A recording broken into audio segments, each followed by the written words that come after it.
Thank you for joining me for this feedback meeting for Forrest's psychoeducational assessment. As you know, the teacher was concerned about Forrest's academic achievement at school. He's having a hard time with reading, writing, and math, and generally she finds when she presents topics to him, he really has a hard time grasping those concepts. The teacher really wants to know how to help him in a regular classroom. So we completed the psychoeducational assessment because all of the efforts that she was putting forth in class were really just not bringing any improvements. Before we started the psychoed, I completed informed consent. So during that process, I explained to you the risks and benefits.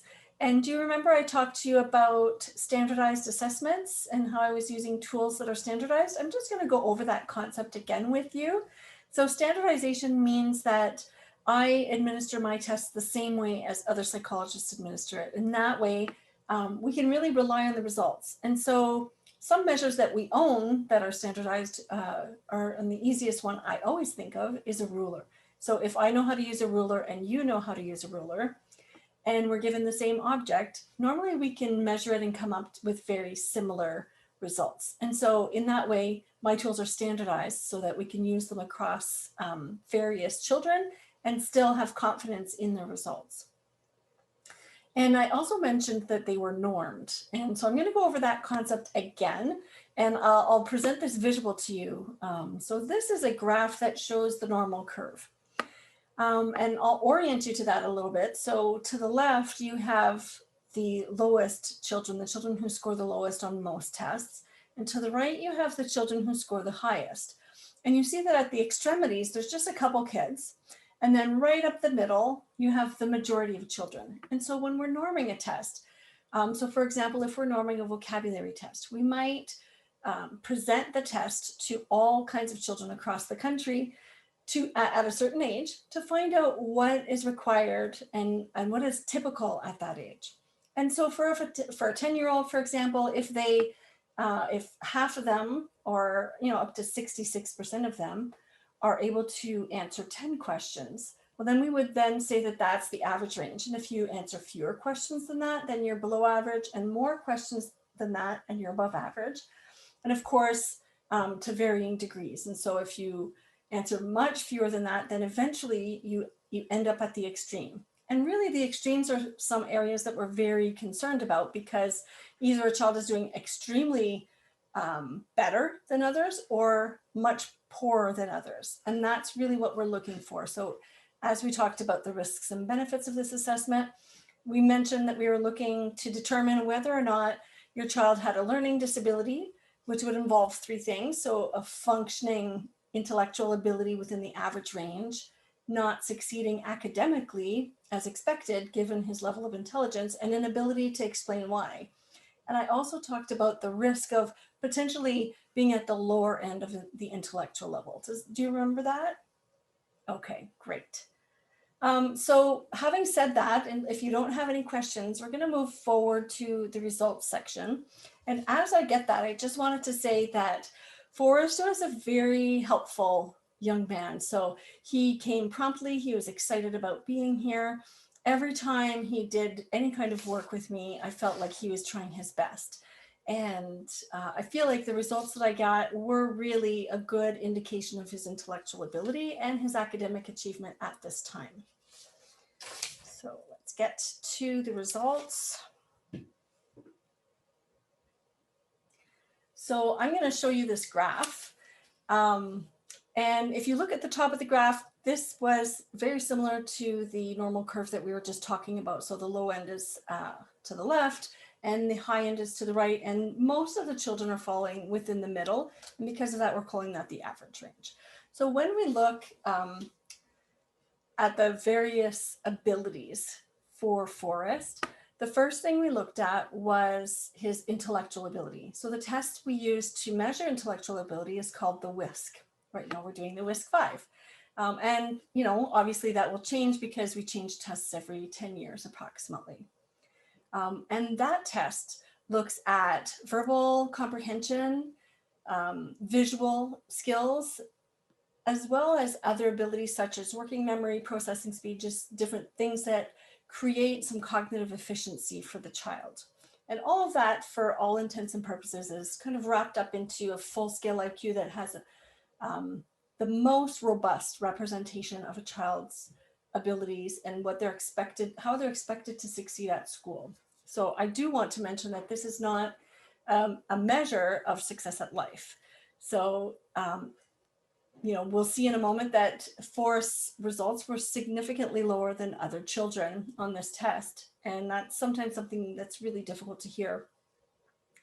But definitely not something that is determinant in terms of how he's going to succeed at life. So let's take a peek at how he did succeed. So that first score, the one that kind of is all encompassing, is the full scale IQ. I'm just going to get to the exact number here. So Forrest's cognitive ability falls at the 2nd percentile. And as I'm saying it now, I realize I didn't mention it earlier. So along with the bell curve, we can use a percentile rank. So percentile is when you're taking all of the children, you're lining them up from the 1st to the 100th, but they're kind of not equally distant from each other. So the 1st and 2nd at the far end, at the lower end, are quite distant from one another, as are the first 2 at the other end, whereas all of the kids in the middle are very indistinguishable from one another. And so there's a large range. So from, let's say, the 16th to the 84th, but they're all considered broadly average. So that's kind of what we're looking at. So with regards to Forrest's overall IQ, his full-scale IQ fell in the extremely low range, better than only 2 out of 100 children his age. So what that means is, based on the various abilities that he has, overall, he's going to struggle to understand and think in more abstract ways. Okay, so let's just look at the different scores for a second. There's verbal comprehension, visual, spatial, and fluid reasoning. Now, there's no significant differences between his scores, but he definitely has some areas that seem to be slightly easier for him. And in particular, if you look at his visual spatial skills, that is where he seems to shine, where he falls in the just below average range.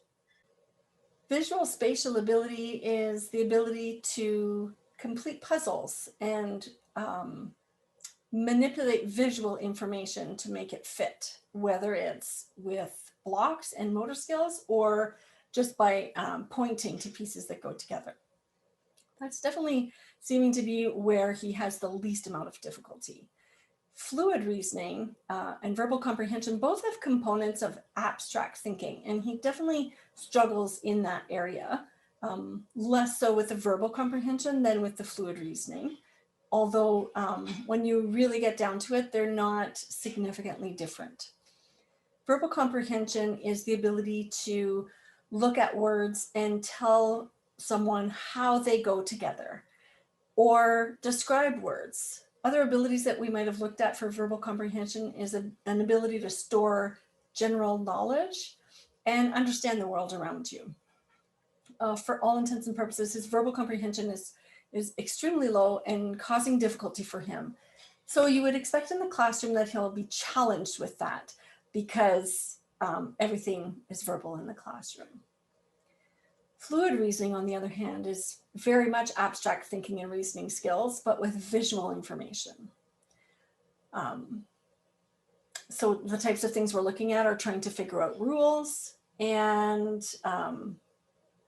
determining next steps based on information that you have gathered, if that makes sense, I hope. There is some research that shows that the verbal comprehension scores of Indigenous children is an underrepresentation of their intellectual ability. And so just to be safe, I often remove the verbal comprehension score in favor of an index that looks only at nonverbal abilities. When we do that for Forrest, he still falls in the very low range. So his score comes up a little bit, better than about 5 out of 100 children his age. So the picture in terms of what he's able to do within the classroom is not changing very much.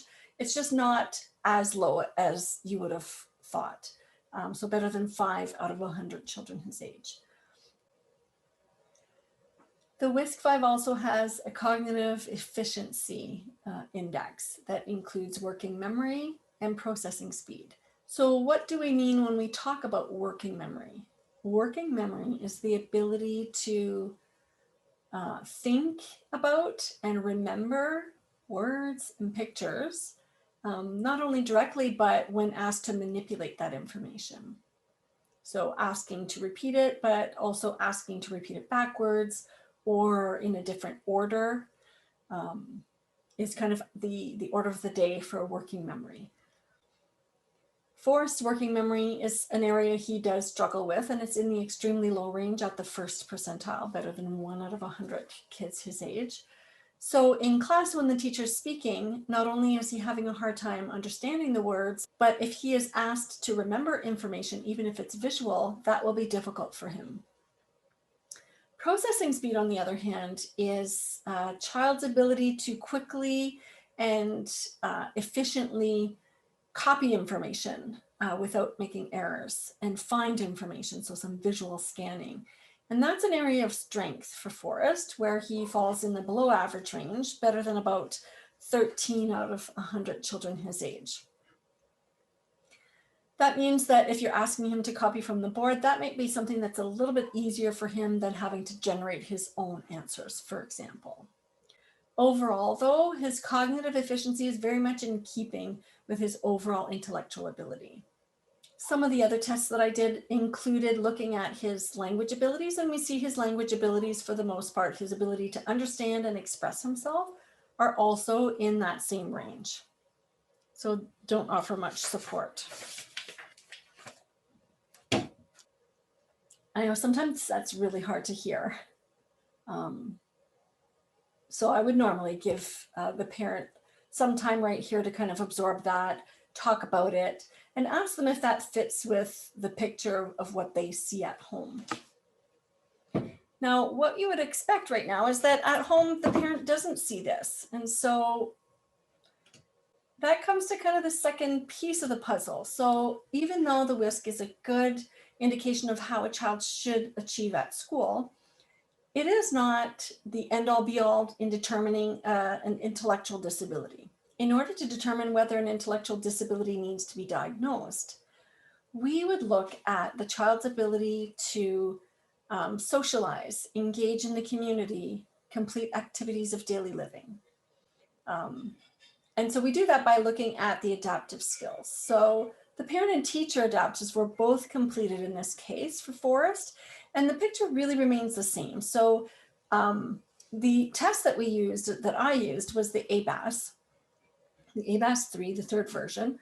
And again, it functions very similarly to the WISC in that there's a general adaptive composite that encompasses 3 different areas. And the picture we see for Forrest is that, as expected, his conceptual thinking and reasoning skills, so his academics and his ability to kind of think and problem solve, are at the lower end in the extremely low range. Whereas his ability to socialize and to learn practical skills are actually in the low average range. This really tells us that his development is not abnormal. It's not different than the norm. And so he is definitely learning at a slower pace, but he learns best in environments that are outside of academics. Therefore, he does not meet a diagnostic criteria for what we now call intellectual disability. Let's move now to his academic functioning. And so when I look at his academic abilities, I see that they are a little bit lower than I would expect given his intellectual ability, but not significantly lower. So when I look at these scores, I really need to look at a broad range, right? And so a child with a certain level of intellectual ability would be expected to have a certain level of score. What we do see in this pattern is that the higher order skills, those that require more abstract thinking and reasoning skills, so reading comprehension, essay writing, math problem solving, are all lower than the lower level skills, those that are learned through rote repetition and direct teaching. So the decoding of individual words, spelling of individual words, and the completion of numerical operations, so addition, subtraction. You see that if you teach him directly and teach him how to do the skill, he can complete that skill. It's when you put him in a situation where he needs to figure things out for himself that it's much more difficult for him.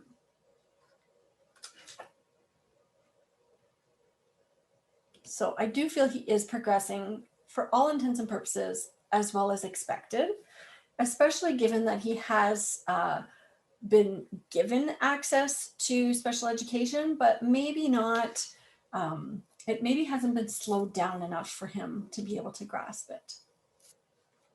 So all of that information, what is that telling us? Just to summarize, Forrest is a 10-year-old boy. He's in grade 5. He has been struggling academically since starting school. He is not succeeding academically, but he does succeed at home and in the community at large. He has extremely low intellectual ability, but that does not in any way minimize the amazing person that he is and the joy that people get from being with him. Academics are consistent with that. And so if you're wondering why he's struggling, it's because of that. So it's not a lack of effort on his part, it's not a behavior, and it's not a learning disability. He's really just a beautiful flower that's maybe not going to grow as tall or as big as others. Forrest does meet criteria for identification under a particular category. So at school, when we identify children as requiring special education, the ministry provides us with 5 different categories and 10 subcategories of area where we can identify them. And one of them is intellectual. And for the ministry purposes, that category is called mild intellectual disability. So there's some confusion there because I am not posing a diagnosis for your child. I do expect that over time, Forrest is a person who is going to be able to support himself and live an independent life, as long as he's provided with employment opportunities that are repetitive and that he can learn without having to be theoretical and always trying to figure things out or understand the underlying concepts behind it. The main thing for Forrest is going to be to make sure that he has really good work skills. And from what I can tell, he really seems to be well on his way. We're going to want to make sure that we can ease up on him a little bit, especially in grade 7 and 8 when things are very abstract, to make sure he doesn't get too discouraged. He is going to continue to have difficulty succeeding academically, so a modification of his program is likely a really good idea. So we don't want to modify it too much so that he can't pass and graduate from high school with a diploma. We're really still kind of hoping to do that. But we do expect that by the time he graduates, you know, there's some literature that demonstrates that if you're aiming for like a grade 6 by the time the child leaves school at the age of 21, that's kind of the path that they would take.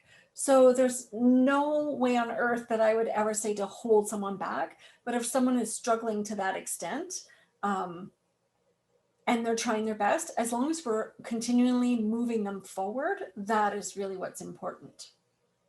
So we'll never want to hold someone back to kind of what the research shows, but we would definitely want to relax a bit in terms of our anxiety with regard to how he's doing academically, and make things much more achievable for him. There's so much more to life than your IQ. And I would take any day someone who had an IQ in this range, but who had good intentions and who worked hard, versus other people who, you know, maybe don't have that level of intellectual deficit, but haven't developed any work skills. So there are definitely other factors that matter more. I want to talk about general accommodations in the classroom. So obviously, there are some times that Forrest might go to get some support in the resource room, but he needs to also be an integral part of the classroom. So to do that, when you're asking the other children, for example, to do 10 questions that are perhaps at grade level, you might want to pick a couple that Forrest can work on rather than asking him to do all of them. So you're going to alter the amount of work and homework that's required because everything is going to take him more time. I would like you to work towards using a mastery approach to learning. And a mastery approach means we want to make sure that when you're presenting new information, you're only presenting approximately 20% new information and offering 80% information that's already been mastered. And so if he's reading certain words, then you want to give him a book with 20% new words, but 80% of words that he already knows. Learning and thinking and reasoning is a constant challenge, and we don't want to discourage the child. We just want to quickly, not quickly at all, we want to slowly and progressively move him forward. That means that things are going to take longer for him. And that, in that sense, we may need to ignore some of the other subjects in favor of more time in core areas. Now, you might do this in a different way than you would expect when you're integrating into a regular classroom. So if you're working more on basic math and reading skills, but you're presenting science, he may listen to the science lecture, but when it comes to the homework, his homework might be different. His assignment might be different. Or if you work in groups, the part that he does within that group might be simpler. So whereas other children might be completing a scientific experiment, he might be being asked by those students to go and collect the different pieces of equipment that they might need for that. So in that sense, you're working on his vocabulary skills. Or you might have him measure certain elements of a different project. And in that way, he's using measuring skills and practicing that, and that's what you're scoring him on. You're going to want to isolate concepts as you're teaching them. And so he's not likely to learn them very well incidentally. This is where when you're doing math, for example, you're going to want to use manipulatives to show him what it means to add. And even better, try and add things that are meaningful to him. So how many people are in the room? How many apples do you need? Can you figure out how many apples you need based on how many people, based on how many apples you have? So it should really be concrete and based in real world settings. Try and keep the language simple. I can't emphasize this enough. It's practice, practice, practice. And this nasty 5-letter word, drill, drill, drill. All the time, I would really appreciate if people were working on the children's vocabulary, because vocabulary development really provides a pathway to more abstract thinking and reasoning skills. Provide exposure to your thought process. And so even though the child is not able to right now think abstractly and demonstrate that reasoning, there's really no telling if it's exposed to the child and if that is done explicitly and they can grasp it. So if it's provided at a level that they can understand, then that could help progress them somewhat forward. And at the level that he's at, any progression is really going to have huge impacts on him. So walk through the process with him when you're trying to let him know how you came to a conclusion. Everything should be taught explicitly. And of course, because of that, he'll need extra time. One thing that's really important to keep in mind, and this is going to be easy for Forrest because he's a sweetheart and he likes to please people, and he's so easygoing. But you need to demonstrate those talents and competencies because so much of the time he's not kind of shining in this environment, and that will protect his self-esteem. Visual schedules might be really good for him because his working memory. So it's really in relation to that, he does have a hard time remembering the different components of what he's hearing and needing to do. And visual schedules and systems can really help mitigate that weakness. So it's also very good for any child who lacks independence, which is not the case for Forrest. But I would really be a big advocate of a system in the classroom. So one system that I really like is if you are asking Forrest to do some work because it is difficult, if he lacks independence, chart it out for him. So I want you to do this, then do this, then do this. And all I need you to do, Forrest, is once you're done, I want you to check it off. And if you can do 3 things and check it off and come bring that page back to me. And that process is to prompt you to reinforce him socially with how amazing he is that he did all of that work, and, you know, let him off the hook. And so if Forrest needs a little bit of time to kind of run off steam, maybe you're sending him to the office when things come back to normal, to go pick something up, but you're going to give him a little break because he's worked hard. You're going to definitely break down all these tasks into manageable pieces for him. So at this point, I would invite questions. And if I'm thinking back in time to different questions that were asked of me in situations similar to Forrest's, one thing that's been asked is, does this mean he has mental, is he retarded? And so when someone says that, what they're referring to is the previous diagnostic term of mental retardation. And so no, Forrest does not have mental retardation. In order to have mental retardation, which then was called developmental disability, which now has been changed to be called intellectual disability, you need to have an intellectual ability that is below the first percentile, first or second percentile, give or take. And you also have to have adaptives that are in that range. And so you have to be struggling across the board. And at the end of the day, it's a developmental issue where the development is different than that of normal children. So that's kind of how it's different. So also another question that I've had repeatedly and that irks me is the history and the timeline. And so back in the day, as I mentioned, it was called mental retardation.